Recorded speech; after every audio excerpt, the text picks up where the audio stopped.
Saya di sini sebelumnya nggak nyangka bakal ditunjuk sebagai menjelaskan tentang desain yang sudah Fadila buat. Ini Fadila pikirkan tadi malam.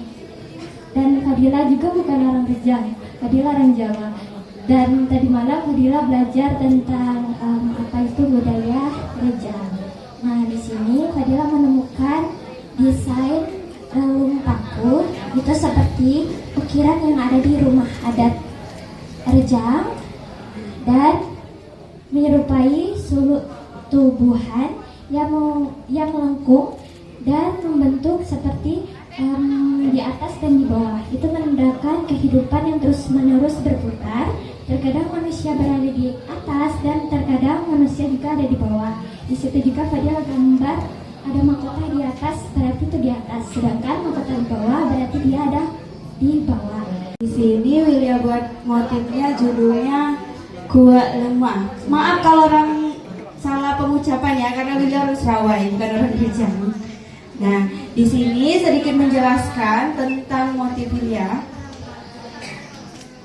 Ini kalau bahasa Serawainya Gua Lemah. Nah, di sini terdapat salah satu motif diwo dari kelima itu. Wilya ada ambil motif pucuk rebung. Nah, di sini ada motif pucuk rebung, ada 1, 2, 3, 4, 5, 6. Nah, motif ini lebih terfokus untuk sebenarnya pinggiran-pinggiran baju. Nah, di sini bisa kita lihat, biasanya kan dalam memasak itu kita pasti ngaduk. Nah, karena udah kurang rapi desain, Pak. Jadi kalau orang lihat ini nih, yang ini maaf berdiri, ini nih maksudnya adukan gulai gitu nah. Jadi mutar. Ini adukan gulai. Nah, di situ ada artinya mengaduk sayur atau kuah itu melambangkan sebuah ketekunan dan cinta. Kenapa ketekunan dan cinta? Karena dalam ngaduk tuh, apalagi kalau kita masakin bersantan, pasti api harus kita jaga dan jangan sampai santan itu pecah, ya kan? Itu boka moi. Jadi boka moi ini saya ibaratkan seperti keluarga. Nah, di situ boka moi-nya itu motifnya itu bermacam-macam. Jadi di dalam keluarga itu bermacam-macam sifat, terus bermacam-macam orangnya. Nah, dari sana muncullah sebuah anak. Saya ibaratkan anak itu adalah pohon kopi. Nah, pohon kopi itu akarnya itu menjalar kemana-mana, tajam. Tapi sayang, di situ ada huruf kagama yang masih terbelenggu di dalam akar. Terus di sana mengungkapkan kata-kata yang sering kita dengar di Rejang, biarlah pecah di perut asal jangan pecah di mulut. Pasti orang Rejang tahu kan istilah itu. Nah, itu menggambarkan peribahasa itu yang di huruf kagama, tapi itu nggak ada artinya kalau yang di dalam akar. Bagian dari adat istiadat kita Arjang ya. Di situ ada seperti daun gambir, seperti apa kita gambir, apa daun apa itu namanya? Sirih. Daun sirih. Itu 3 bagian itu tidak dapat terpisahkan. Makanya di sini saya bikin motif pinang. Pinang itu sepertinya itu seperti daun-daun. Itu sepertinya itu cuma sekedar penghias saja itu. Cuma intinya ke buah pinang. Ya mungkin itu saya bisa jelaskan ya. Saya dari komunitas Taman Baca Aksara Desa Tangkaret. Sebelumnya saya berterima kasih adanya workshop ini. Kebetulan saya baru pertama kali mengikuti workshop untuk membatik atau menggambar. Selama ini saya itu menggambarnya sangat amatiran. Di sini saya mendesain yaitu ada bunga kembang petang. Desain utamanya itu ada bunga kembang petang. Kenapa saya buat bunga kembang petang? Karena saya ini sukunya aslinya itu Serawai, tapi saya itu tinggal di daerah Rejang, dikelilingi oleh orang Rejang. Nah, kebetulan tadi malam kemarin ada PR, tadi malam tuh keingat waktu semasa saya masih kecil di kebun orang tua kami itu sekelilingnya itu orang Rejang. Nah di situ banyak bunga kembang petang. Dia itu kembangnya sekitar jam 4 sore atau setelah asar sesudah Payang. Kebetulan sedang mengajar di Maduang Payang. Di sini saya membuat desain. Yang pertama saya mengambil nama kota Kepayang. Kata nenek saya dulu karena di sini banyak buah payang. Tapi sampai sekarang saya belum pernah lihat pohonnya seperti apa gitu. Tapi kalau buahnya saya sering lihat di pasar. Jadi pola yang saya buat ini sengaja simetris ya Kak Rio ya, simetris. Jadi pola awalnya itu adalah buah kepayang yang di tengah itu. Kalau menurut saya mirip-mirip seperti itu buah kepayang ya. Buah kepayang enak kalau dimasak dengan paku. Saya pernah makan itu, makanya ada pakis. Pakis.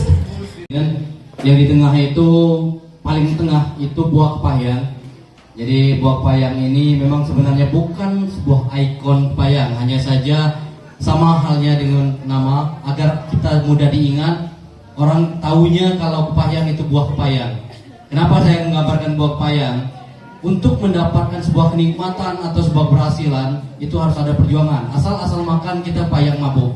Seperti itu. Jadi butuh perjuangan dulu agar menjadi ini makanan bisa dimakan dan bisa dinikmati. Untuk dinikmati atau dimasak seperti itu. Seorang laki-laki ya,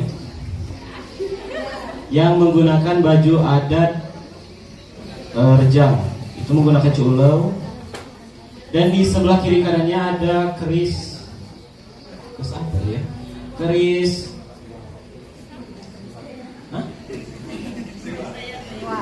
ya itulah pokoknya. Karena langsung tadi sekaligus mendengarkan kakak dan bapak menjelaskan di depan. Untuk di sekelilingnya menceritakan tentang keragaman flora dan fauna di Kepahyang. Ada burung apa dia? Dari tempat mana? Tema yang angkat saya dari sini keris tanah jam, yang mana bermakna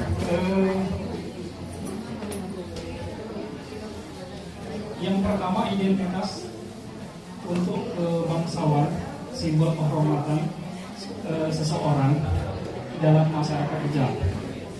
Yang kedua perlindungan dan magis, dianggap memiliki kekuatan dan mampu memberikan perlindungan bagi pemiliknya. Yang ketiga warisan leluhur.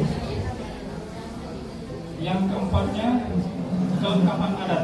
Sebetulnya saya agak bingung Pak, karena saya sama dengan adik itu dari Jawa.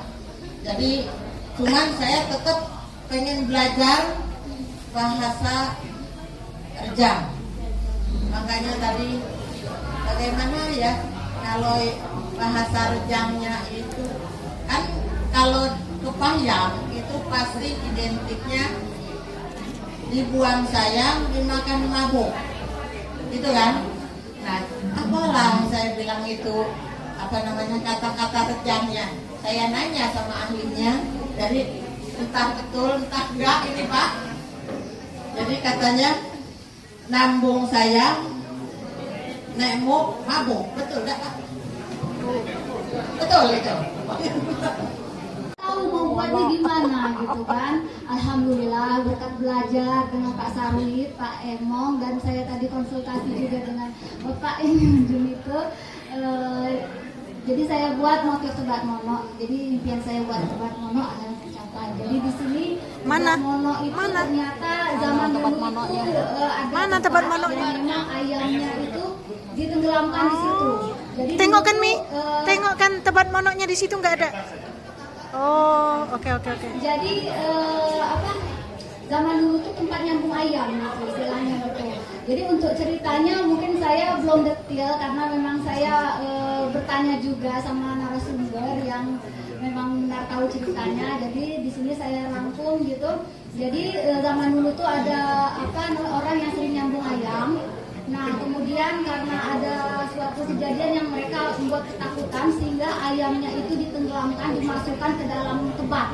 Jadi ayamnya itu mati, jadi itulah disebut tebak mono. Terus mahkota itu di bagian atas melambangkan kemuliaan atau status budaya atau kerajaan.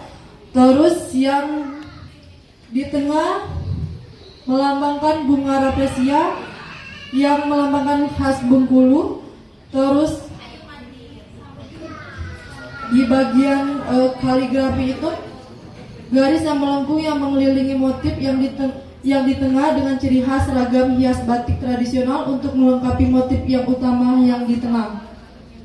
Yang di bawah bunga rafflesia itu